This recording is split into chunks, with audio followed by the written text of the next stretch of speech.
హల్లెలూయా. మన ప్రభు అయిన యేసుక్రీస్తు నామములో మీకు శుభములు. బాగున్నారా? యేసు ప్రభు ప్రేమను ధ్యానించిన తరువాత మనం బాగుండాలి. సిలువ మనకు శక్తినిస్తుంది, మనకు ధైర్యాన్ని ఇస్తుంది.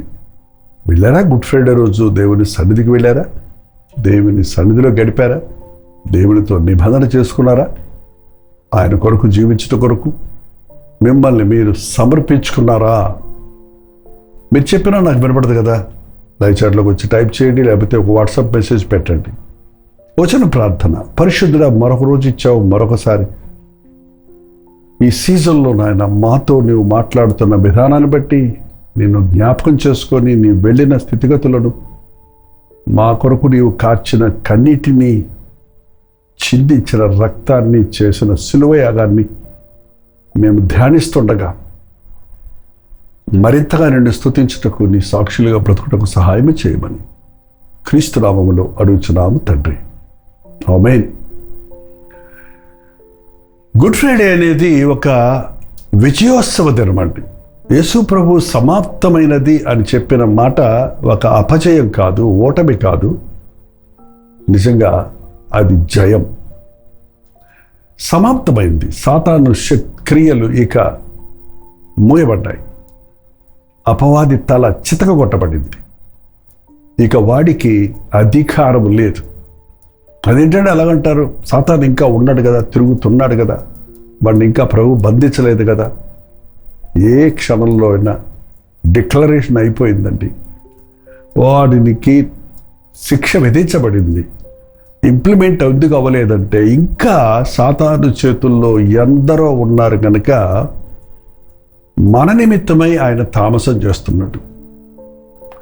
అపవాదికి దాని అనుచరులకు సిద్ధపరిచిన అగ్నిగుండం ఎప్పుడూ సిద్ధంగానే ఉంది. కానీ అందులో ఆ బెలములో వాడి అనుచరులను పడేయాలంటే ఇప్పుడు తన స్వరూపంలో, తన ఆకారంలో చేయబడిన వారు మరెందరో ఇంత గొప్ప యాగము చేసిన యేసుని ఎరగని వారిగా, ఆయన నమ్మని వారిగా ఉన్నారనే ప్రభు మన నిమిత్తమే ఆయన ఆలస్యం చేస్తున్నాడు. ఇంకో గుడ్ ఫ్రైడే రోజన్నా నా సిలువను గురించి వింటారు, తమని స్థితిని గ్రహించుకుంటారు. యేసు, నీ రాజ్యంలో నన్ను జ్ఞాపకం చేసుకోమని ఆ నేరస్తుడు అడిగినట్లు నన్ను అడుగుతాడు. వారిని అపవాదితో కొరకు సిద్ధపరిచిన అగ్నిగుండానికి కాక నా రాజ్యానికి చేర్చుకుంటాను అని చెప్పి ప్రభు మన నిమిత్తమే ఆలస్యం చేస్తున్నారు. నిజంగా యేసు ప్రభు గుడ్ ఫ్రైడే గురించి మీరు చెప్పాను కదా, మీరు చెప్తూనే ఉన్నారు. మరి ఎంతమంది చదివారో? అందుకని ఎక్కువగా రిఫరెన్స్లు నేను చెప్పలేదు. మొత్తం బైబిల్లో ఆ 4 సువార్తల్లో 89 అధ్యాయాలు ఉన్నాయి. అందులో మొదటి 30 సంవత్సరాల ప్రభు జీవితాన్ని గురించి, లేక ఆయన జననాన్ని గురించి కేవలం 4 అధ్యాయాలు ఉన్నాయి. మత్తయిలో 2 అధ్యాయాలు, మార్కులో, లూకాలో 2 అధ్యాయాలు. ఆయన జనన విధానాన్ని గురించి, ఆయన 30 సంవత్సరాల వయసు వరకు ఎక్కడున్నాడు, ఎలా ఉన్నాడన్న సంగతి వివరించలేదు. ముఖ్యం కాదది. ఆయన 3.5 సంవత్సరాలు చేసిన సేవను గురించి 89 అధ్యాయాలు రాయబడి ఉన్నాయి. 3.5 సంవత్సరాల్లో ఆయన చేసిన బోధలు, ఆయన చేసిన స్వస్థతలు, ఆయన చేసిన అద్భుతాలు, ఆయన చేసిన ఆశ్చర్యాలు, అవి 89 అధ్యాయాల్లో వివరించబడున్నాయి. అవన్నీ వివరించి రాస్తారట. అసలే అవన్నీ రాసిపెట్టే పుస్తకాలకు లోకమే చాలదు. క్లుప్తంగా మనకి తెలియజేయబడి ఉన్నాయి. ఎందుకంటే అది వివరించి రాయలేదు. ఎందుకంటే అవన్నీ ముఖ్యం కాదు. నువ్వు స్వస్థత పొందడం ముఖ్యం కాదు, నువ్వు ఆశ్చర్యాలు చూడటం ముఖ్యం కాదు. ముఖ్యమైనది ఏంటంటే లాస్ట్ 7 రోజుల్లో జరిగిన విషయాలను మీరు గమనించి చూస్తే మత్తయి సువార్తలో 3, లూకా సువార్తలో 3 అధ్యాయాలు, మార్క్స్ సువార్తలో 3 అధ్యాయాలు, లూకా సువార్తలో 3 అధ్యాయాలు, యోహాను సువార్తలో 4 అధ్యాయాలు. ఎన్నండి? 3, 3, 9, 4, 12, 13 అధ్యాయాలు ఉన్నాయి. 7 రోజుల చరిత్ర 13 అధ్యాయాల్లో. అంటే శిలువ మరణ పునరుద్ధానాలు ఎంతో ప్రాముఖ్యమైనవి. ఆ శిలువ ప్రవచించబడింది పాత నిబంధనలోనే. పాత నిబంధన ప్రవచనాలన్నీ నెరవేరాయి. ఆ శిలువ ద్వారానే ఇవాళ మానవాళికి పాపక్షమాపణ ఉందండి. ఆనాటి భక్తులు శిలువే నా శరణాయనురా, శిలువ యుద్ధే నాకు సమాధానము, నాకు పాపక్షమాపణ, నాకు కనికరము, నాకు ఆశ్రయము. నిజంగా ఆయన శిలువలోనే మరణించి ఉండకపోతే ఈ రోజున మనకు పాపక్షమాపణ లేదు. ఆయన మృతుల్లో నుంచి లేచి ఉండకపోతే మనం ఇంకా మన పాపంలోనే ఉన్నామని బైబిల్ చెప్తూ ఉంది. శిలువ మరణ పునరుద్ధానాలు అనేవి పాపిని పరిశుద్ధుడిగా మార్చడానికి, నిత్య నరకానికి పోవలసిన వారిని దేవుడి రాజ్య వారసులుగా చేయడానికి కారణమైంది. గుడ్ ఫ్రైడే రోజు నిన్నటి దినాన మనం గుర్తు చేసుకున్నాం. ఎగ్జాక్ట్గా ఆ రోజైనా గుడ్ ఫ్రైడే కొంచెం థియలాజికల్గా కొంతమంది డిబేట్ అవుతారు. అది వెన్స్డే అంటారు, ఆయన చనిపోయింది వెన్స్డే అంటారు. 3 రోజులు సమాధిలో ఆయన 3 రాత్రులు 3 పగలు ఉన్నారంటే ఫ్రైడే నుంచి 3 రాత్రులు 3 పగలు కాదంటారు. దానికి కూడా ఎక్స్ప్లెనేషన్ ఉంది. సూర్యాస్తమయానికి యూదుల హెబ్రీయుల ఆ దినాల్లో పాటించిన సూర్యాస్తమయానికి తేడా ఉంది. అలా కూడా అది కరెక్టే. ఇవన్నీ మనం ముఖ్యంగా దినములు లెక్కించడం, సమయాలు లెక్కించడం కాదు. ఇందులో సారం మనకు ముఖ్యం. పాపము లేని ప్రభు పాపుల కొరకు మరణించాడు. ఏ దోషము లేదని పిలాతు చెప్పిన తర్వాత ఘోరాతి ఘోరమైన శిలువ శిక్షకు ఆయన్ని అప్పగించారు. ఎందుకు? మనందరి అపరాధము ఆయన మీద పడింది. మన దోషముల కొరకు ఆయన నలగొట్టబడ్డాడు. నా పాపం కొరకు ఆయన నలగొట్టబడ్డాడు. శిలువుడి గురించిన సువార్త రచించున్న వారికి వెరితనం కానీ, రక్షించబడుచున్న మనకు దేవుని శక్తి. రక్షించబడకముందు నేను కూడా ఎగతాళి చేసేవాడిని. ఎక్కడో పాపం చేస్తే, నేను ఎక్కడో యేసుప్రభు మరణిస్తే నేను ఎప్పుడు పాపం చేస్తుంటే నా కొరకలా చచ్చిపోయాడని. కానీ ఎప్పుడైతే శిలువ దర్శనం ద్వారా నా మనోనేత్రాలు తెరవబడ్డాయో, ఈ లోకంలో ఎవడు లేకపోయినా నా ఒక్కడి కోసమే నా యేసయ్య ఈ లోకంలోనికి వచ్చి నా పాపక్షమాపణ కొరకు యాగం చేస్తుంటాడని ఆ రోజు నుండి ఈ రోజు వరకు గత 50 సంవత్సరాల నుంచి నేను ప్రభు శిలువను నమ్ముతున్నాను, శిలువ శక్తి ద్వారా బ్రతుకుతున్నాను, శిలువ ప్రేమను జుర్రుకుంటున్నాను, శిలువ శక్తిని పుంజుకొని ఆ శిలువను ప్రకటించడానికి నిర్ణయించుకొని ముందుకు సాగుతున్నాను. మీ జీవితాల్లో కూడా శిలువ విలువను గుర్తించండి, శిలువ శక్తిని పొందండి.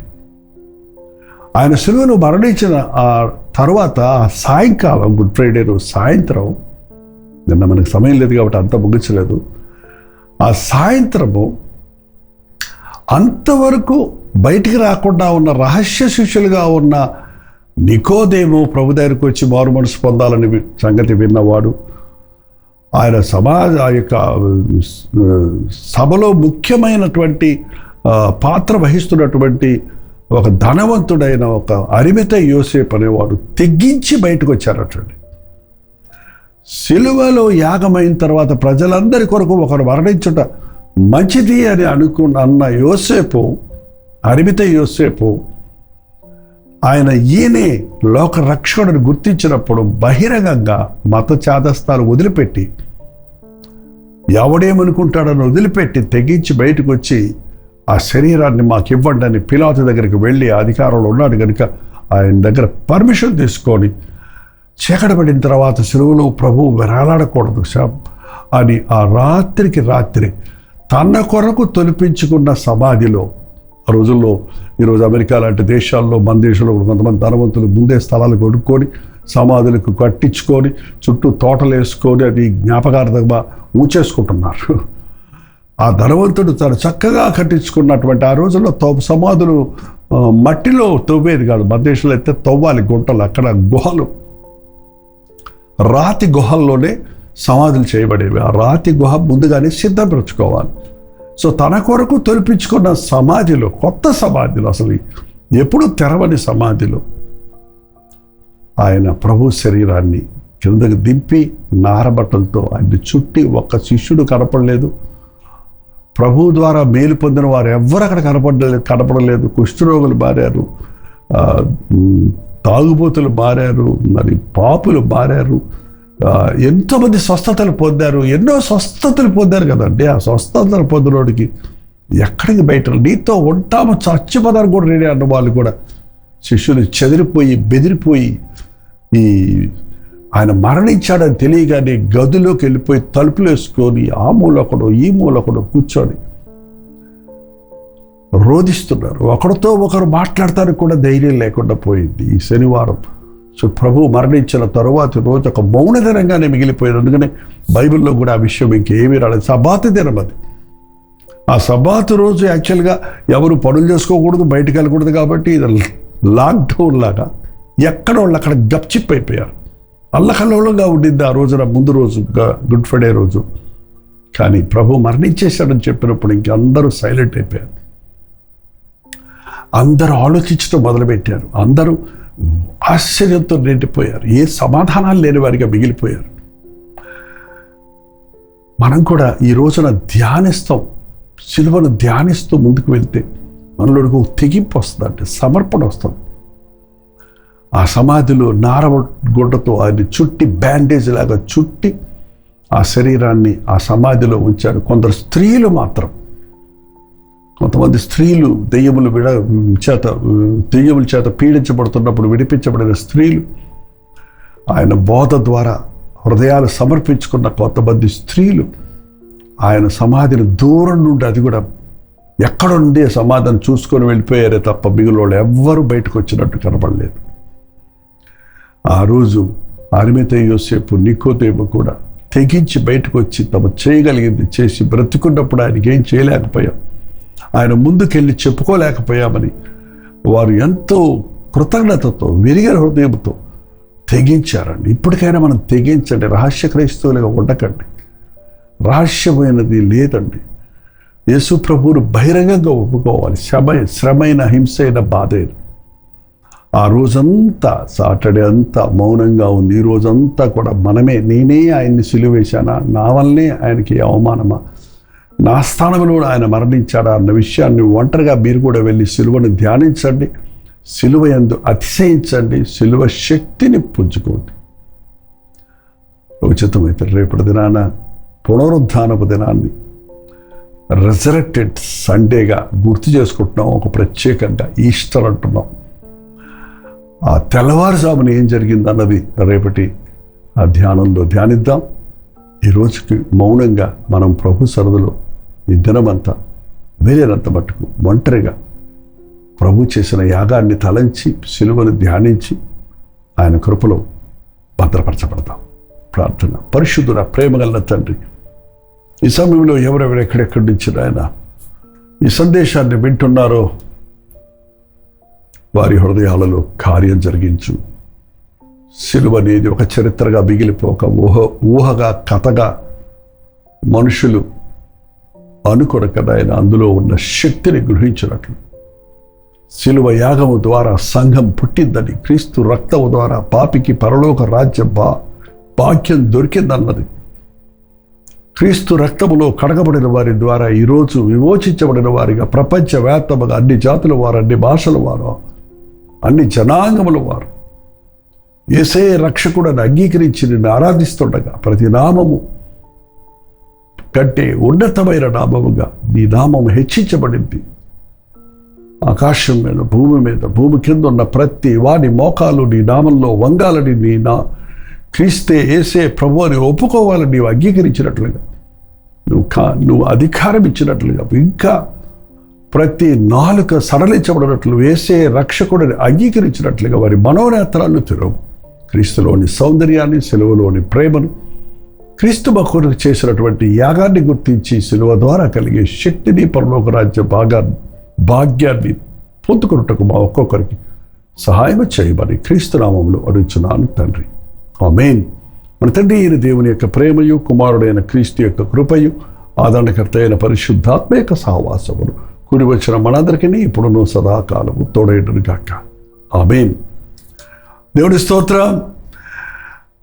ఈ రోజు నుంచి మీ జీవితాన్ని ప్రభువుకి అప్పగించుకోరండి. మన ప్రభు మృతులలో లేడు, సజీవుడిగా ఉన్నాడు. సజీవుడైన క్రీస్తును మనం ఆత్మతో సత్యముతో ఆరాధించాలి. ప్రోచితమైతే మధ్యాహ్నం 3 గంటలకు హెచ్చరిక, అలాగే రాత్రి 9 గంటలకి కల్వరి ప్రతి దొరిలో మళ్ళీ కలుసుకుందాం. మరి మీ ప్రార్థన అవసరాలు భారాలు ఉంటే ముందుగానే చెప్తున్నాను, ప్రతిరోజు చెప్తున్నాను.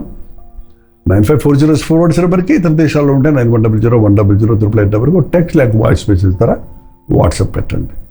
డాక్టర్ జయపాల్ యూట్యూబ్ ఛానల్ ఇంకా సబ్స్క్రైబ్ చేసుకోకపోతే సబ్స్క్రైబ్ చేసుకోండి. లైక్ చేయటం, షేర్ చేయటం, ఎప్పటికప్పుడు మీ యోగక్షేమాన్ని తెలియచేయటం మర్చిపోకండి. కల్వరి ప్రతిధ్వని అనే మా టీవీ కార్యక్రమాలు అనేక భాషల్లో, 7 భాషల్లో వివిధ టీవీ ఛానల్స్లో ప్రసారమవుతున్నాయి.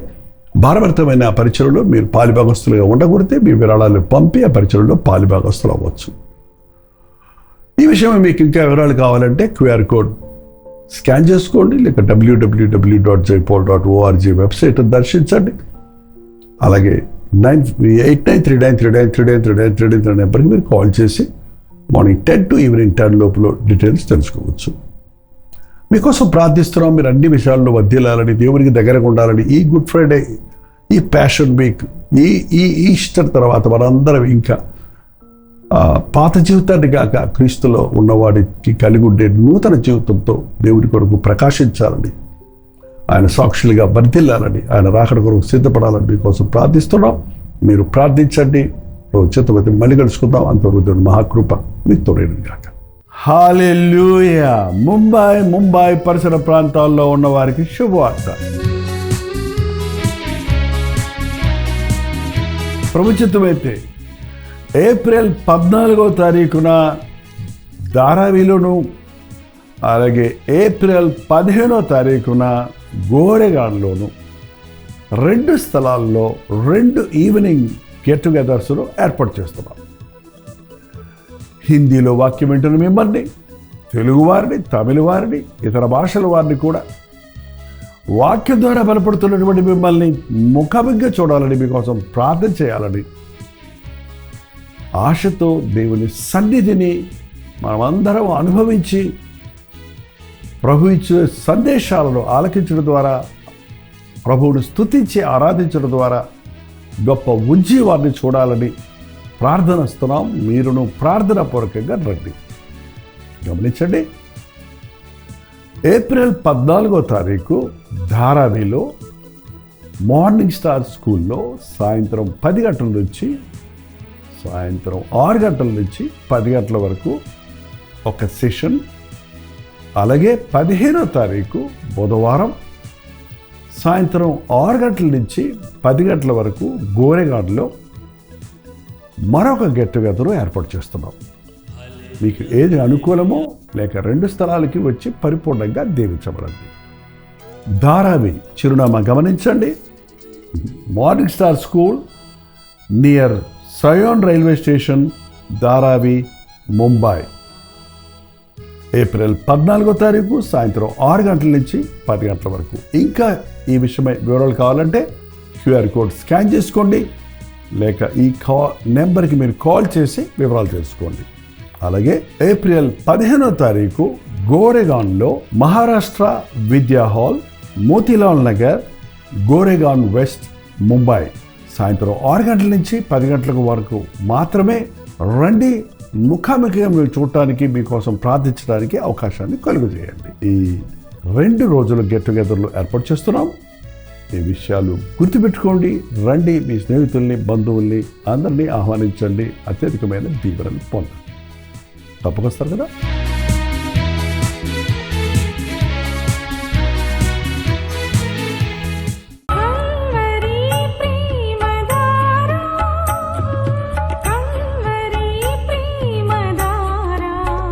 కల్వరి ప్రేమధార అనే మా ద్విమాస పత్రికను ఈ మధ్య త్రైమాస పత్రిక అంటే 3 నెలలకి ఒక్కసారి మాత్రమే ప్రింట్ చేయగలుగుతున్నాం. మరి గత 40 సంవత్సరాల పైబడి కొనసాగుతున్న ఈ పత్రికను ఆపు చేయటం ఇష్టం లేక దీన్ని త్రైమాస పత్రికగా మార్చున్నాం. మీరు కల్వరి ప్రేమధార పత్రికను చదువుతున్నారా? ఒక ఉచిత పత్రిక కావాలంటే ఇవ్వాలే మీ పేరు, చిరునామా, అడ్రస్తో పాటు ఇంటి నెంబర్తో పాటు క్లియర్గా పంపించండి. తప్పకుండా ఒక ఉచిత పత్రికను మీకు పంపిస్తాం.